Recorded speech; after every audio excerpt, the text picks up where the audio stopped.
Hello everyone, welcome to Podar commerce academy. आज हम लोग जर्नल एंट्री चैप्टर का लास्ट टॉपिक करने वाले हैं, ओपनिंग जर्नल एंट्री। ठीक है, ये आज का जर्नल एंट्री चैप्टर का हमारा लास्ट टॉपिक है। ठीक है, इसके पहले के जितने भी वीडियोस हैं वो चैनल के प्लेलिस्ट में है, आप लोग वहां से उसको देख सकते हैं। ठीक है, तो चलिए जल्दी से स्टार्ट करते हैं। ओपनिंग जर्नल एंट्री को सबसे पहले उसका मतलब समझेंगे, ओपनिंग जर्नल एंट्री होता क्या है, और फिर उसका एक क्वेश्चन बनाएंगे जिसके हेल्प से आप पूरा का पूरा कॉन्सेप्ट एक ही वीडियो में ओपनिंग जर्नल एंट्री का समझ जाएंगे। ठीक है, तो चलिए स्टार्ट करते हैं ओपनिंग जर्नल एंट्री को।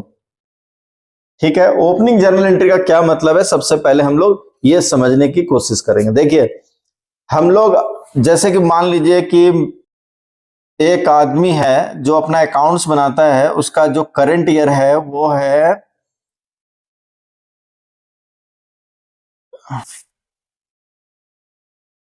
1 अप्रैल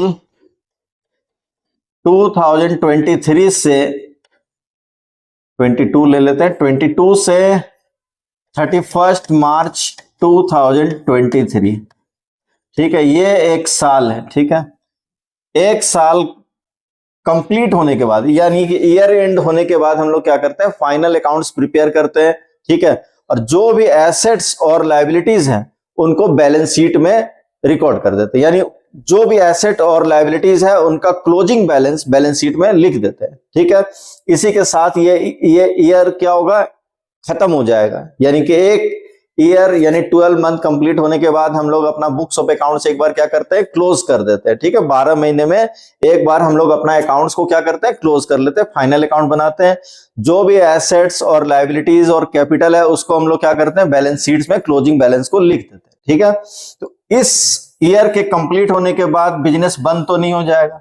इस दिन के दूसरे दिन हम लोगों का न्यू फाइनेंशियल ईयर स्टार्ट हो जाएगा, यानी कि 1 अप्रैल 2023 से नया साल स्टार्ट हो जाएगा, जो कि चलेगा 31 मार्च 2024 तक, यानी कि आपका एक न्यू फाइनेंशियल ईयर स्टार्ट हो जाएगा।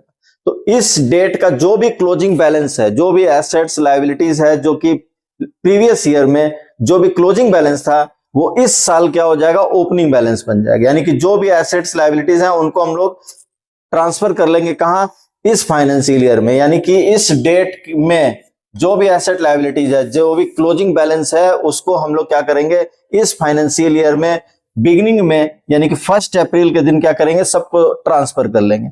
तो इस दिन हम लोग क्या करेंगे, ओपनिंग जर्नल एंट्री पास करेंगे। ओपनिंग जर्नल एंट्री पास करेंगे सभी एसेट्स, लायबिलिटीज और कैपिटल को रिकॉर्ड करने के लिए। ठीक है, अब उसको कैसे पास किया जाता है वो मैं आपको समझाता हूं। ये बहुत इंपॉर्टेंट टॉपिक है, एक क्वेश्चन तो इसका आ ही जाता है एग्जाम में।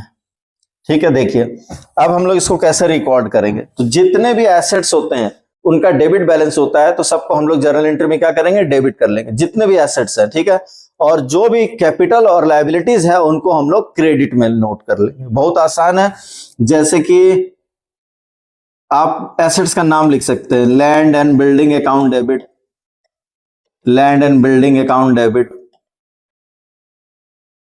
Plant and machinery account debit, plant and machinery account debit, debtors account debit, उसके पहले लिख लो furniture account debit, debtors account debit,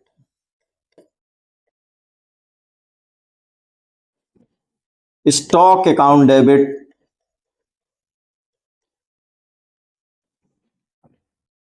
bank account debit, यानी बैंक का जो बैलेंस होगा उसको हम लोग लिख लेंगे, कैश अकाउंट डेबिट, और 2 हम लोग लिख लेंगे लायबिलिटीज का नाम यहां पर लिख लेंगे। जैसे लायबिलिटीज में हम लोग लिख लेंगे 2 क्रेडिटर, 2 बिल्स पेबल,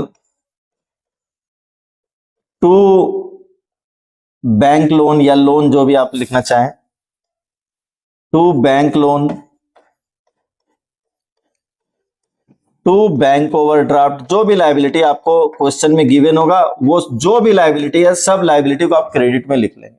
तो डेबिट में सारा एसेट्स नोट कर लेंगे, क्रेडिट में सभी लाइबिलिटीज को लिख लेंगे, ठीक है। और उसके बाद लास्ट में आप यहां पर कैपिटल को लिखेंगे। अब इसमें देखिए आप कहां पर जाके फंस सकते हैं वो मैं आपको बताता हूं। अगर टोटल एसेट, टोटल लायबिलिटी और कैपिटल सब कुछ गिवन है तो आपको कुछ करना नहीं है, बस जो भी एसेट्स हैं उनको डेबिट में लिख लो, जो भी लायबिलिटीज और कैपिटल है उनको क्रेडिट में लिख लो, आपका काम हो जाएगा। और ये एसेट्स का टोटल और लायबिलिटीज और कैपिटल का टोटल हमेशा क्या होना चाहिए, बराबर बराबर, इक्वल इक्वल होना चाहिए। तो आप इसका टोटल जरूर जरूर से चेक कर लेना, ठीक है, कि टोटल एसेट का यानी टोटल डेबिट का टोटल और ये कैपिटल और क्रेडिट का टोटल, यानी कि डेबिट और क्रेडिट का टोटल इक्वल होना चाहिए। इक्वल हो रहा है कि नहीं हो रहा है, ठीक है। अगर इक्वल हो जाता है बहुत अच्छी बात है, आपका क्वेश्चन बन गया। 99% सिचुएशन में ये इक्वल हो ही जाएगा, ठीक है। लेकिन कभी कभी क्या होता है, क्वेश्चन में कैपिटल गिवन नहीं होता है, कैपिटल का अमाउंट मिसिंग रहेगा, ठीक है। कैपिटल क्वेश्चन में गिवन नहीं रहेगा, आपको सारा एसेट और लायबिलिटीज गिवन होगा। आप एसेट्स को नोट कर लेंगे, लायबिलिटीज को नोट कर लेंगे। मान लेते हैं कि हम लोग डेबिट का टोटल कर रहे हैं, तो डेबिट का टोटल आ रहा है मान लो 10 लाख, ठीक है, डेबिट का टोटल आ रहा है 10 लाख, और ये क्रेडिट का टोटल आ रहा है मान लो 7,50,000 रुपया, ठीक है। कैपिटल क्वेश्चन में गिवन नहीं है, ठीक है, कैपिटल क्वेश्चन में गिवन नहीं है, कैपिटल नहीं है क्वेश्चन में, मान लेते हैं, ठीक है। तो आप क्या करेंगे, डेबिट के टोटल में से क्रेडिट का टोटल साइड में वर्किंग में या रफ में कहीं पर माइनस कर लेंगे, जो डिफरेंस आएगा है ना, आप उसको क्या मान लेंगे, कैपिटल मान लेंगे, कैपिटल एज्यूम कर लेंगे। क्योंकि कोई भी बिजनेस बिना कैपिटल के नहीं होता है, यानी कैपिटल तो होना ही चाहिए बिजनेस के अंदर। तो जो भी कैपिटल का अमाउंट नहीं दिया हुआ है तो बहुत आसानी से हम लोग निकाल लेंगे। डेबिट के टोटल में से क्रेडिट का टोटल माइनस करेंगे, जो डिफरेंस होगा वो कैपिटल आपका आ जाएगा। तो आप यहां पर बैलेंसिंग फिगर में कैपिटल को लिख लेंगे, जो भी डिफरेंस है, डिफरेंस का अमाउंट कैपिटल वाले कॉलम में यहां पर लिख लेंगे, ठीक है। बहुत आसान है, कोई दिक्कत तो नहीं है। और कभी कभी क्या होता है कि सब कुछ गिवन है, सारा चीज दिया हुआ है, ठीक है, एसेट्स भी है, लायबिलिटीज भी है, कैपिटल है, उसके बावजूद कभी कभार क्या होता है, डिफरेंस हो सकता है, ठीक है। तो अगर ऐसा हो जाए, जबकि ऐसा होगा नहीं कभी, 99% सिचुएशन में इतना में ही आपका काम हो जाएगा, जो भी आपका क्वेश्चन में गिवन होगा। लेकिन कभी कभार क्या होता है कि उसके बावजूद डिफरेंस हो जाता है, तो आप यहां पर क्या करेंगे, अगर डेबिट में घट रहा है तो आप यहां पर गुडविल बोल के लिखेंगे। डेबिट में अगर यानी क्रेडिट का टोटल ज्यादा है, डेबिट का टोटल कम है, तो डेबिट में आप एक लाइन हमेशा बचा के रखना, ठीक है ना। टोटल एसेट लिखने के बाद एक लाइन बचा लेना और उसके बाद कैपिटल और लायबिलिटीज को लिखना स्टार्ट करना। तो ये गुडविल अकाउंट यहां पर बैलेंसिंग फिगर में आ जाएगा। आप यहां पर बैलेंसिंग फिगर में गुडविल को नोट कर लेना, ठीक है। और कभी कभी ऐसा भी होता है कि टोटल एसेट्स का बैलेंस और टोटल डेबिट का टोटल क्रेडिट के टोटल से ज्यादा है, यानी कि जो पैसा घट रहा है, जो अमाउंट घट रहा है वो क्रेडिट में घट रहा है। सब कुछ लिख चुके हैं, कैपिटल भी लिख चुके हैं, उसके बावजूद क्रेडिट में घट रहा है, तो आप यहां पर कैपिटल रिजर्व लिखेंगे, ठीक है, कैपिटल रिजर्व को क्रेडिट में लिखेंगे बैलेंसिंग फिगर में, ठीक है। यानी कि टोटल डेबिट में से, डेबिट का टोटल में से क्रेडिट का टोटल माइनस करेंगे, जो डिफरेंस आएगा कैपिटल रिजर्व बोल के लिख देंगे। लेकिन ये गुडविल आने का चांसेस और कैपिटल रिजर्व आने का चांसेस बिल्कुल बिल्कुल कम है, इसलिए आप इसको मत लिखिए, आप यहीं तक नोट करिए, आपका काम इतने में हो जाएगा, ठीक है। इसको नोट करिए, फिर हम लोग तुरंत एक क्वेश्चन को बनाते हैं और उसके बाद आप पूरा कॉन्सेप्ट समझ जाएंगे कि आखिर इसका मतलब क्या है, ठीक है। ये क्वेश्चन हम लोग बनाएंगे, ठीक है। इसमें आप गौर से देखिए, लैंड एंड बिल्डिंग गिवन है, प्लांट एंड मशीनरी एसेट्स है, फर्नीचर एसेट है, क्लोजिंग स्टॉक एसेट है, बैंक कैश एसेट है, ठीक है।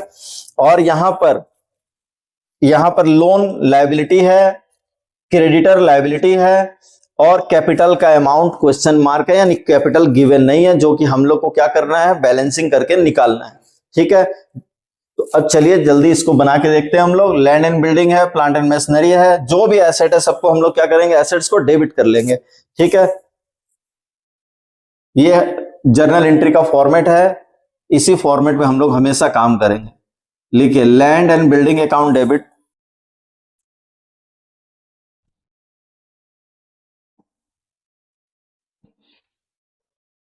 Land and building account debit,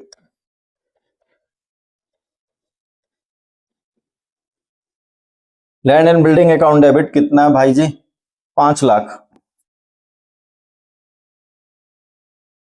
ठीक है, इसके बाद plant and machinery account debit, plant and machinery account debit,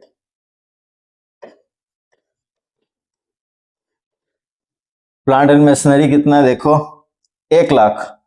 और उसके बाद फर्नीचर 50,000 है, 1 लाख। फर्नीचर जो भी एसेट है सबको हम लोग डेबिट कर लेंगे। Furniture account debit, furniture account debit 50,000। इसके बाद एसेट है क्लोजिंग स्टॉक, स्टॉक को डेबिट कर लेंगे। और फिर कैश बैंक 25-25 है।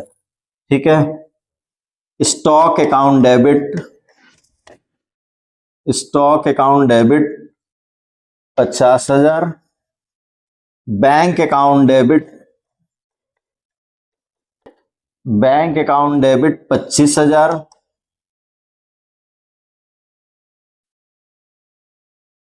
Bank account debit 25,000, cash account debit 25,000।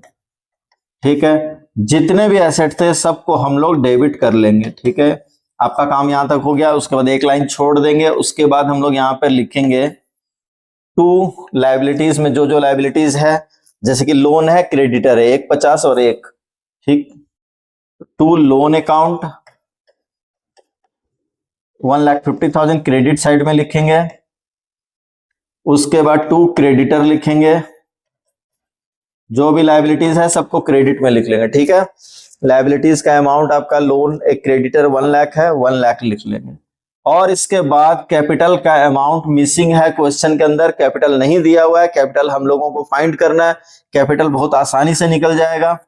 यहां पर हम लोग कैपिटल लिख लेंगे, क्योंकि बिना कैपिटल के कोई भी बिजनेस हो ही नहीं सकता है। इसलिए कैपिटल का होना बहुत जरूरी है, वो तो 100% बिजनेस में होना ही चाहिए। और ऐसे भी क्वेश्चन में हिंट है एक तरह से, यहां पर कैपिटल लिख के क्वेश्चन मार्क लगा हुआ है, तो आपको पूरा समझ में आ रहा है कि कैपिटल निकालना है। कई बार ऐसा भी होगा कि कैपिटल बिल्कुल ही क्वेश्चन से गायब रहेगा, फिर भी समझ लेना कि बिना कैपिटल के बिजनेस नहीं होता है, कैपिटल को निकालना ही पड़ेगा। और ऐसे भी आप जब डेबिट का टोटल और क्रेडिट का टोटल करेंगे तो वो अगर कैपिटल नहीं है क्वेश्चन में तो वो मैच नहीं होगा, जो डिफरेंस आएगा वो आप कैपिटल की जगह में लिख लेंगे। ठीक है, तो अब आइए हम लोग इसका बैलेंसिंग करते हैं। इसका टोटल करिए, 5 लाख और एक 6 लाख और 7 लाख, 7,50,000, यानी कि डेबिट का टोटल आ रहा है 7,50,000 और क्रेडिट का टोटल है 2,50,000। तो 7,50,000 में 2,50,000 हम लोग माइनस करेंगे, डिफरेंस जो आएगा वो कैपिटल होगा। डिफरेंस हमारा 5 लाख रुपया आ रहा है, ये कैपिटल का अमाउंट हमारा निकल गया है। ठीक है, कैपिटल कितना आया डिफरेंस निकाल के? 5 लाख। यहां पर हम लोग 5 लाख लिख देंगे। आप लोग यहां ब्रैकेट में बैलेंसिंग फिगर लिख सकते हैं, बैलेंसिंग फिगर। ठीक, बोथ साइड का टोटल कर लेंगे, दोनों साइड इक्वल आ जाएगा आपका। ये आप होमवर्क में कर लेना। 750 750 आएगा, आप इसको लिख ही लीजिए।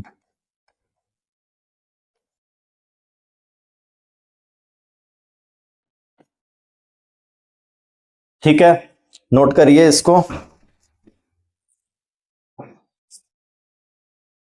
ओपनिंग जर्नल एंट्री के साथ ही हमारा जर्नल एंट्री का पूरा सिलेबस कंप्लीट हो चुका है। ठीक है, जो भी वीडियोस हैं प्लेलिस्ट में आपको मिलेंगे, आप वहां पर देखिए।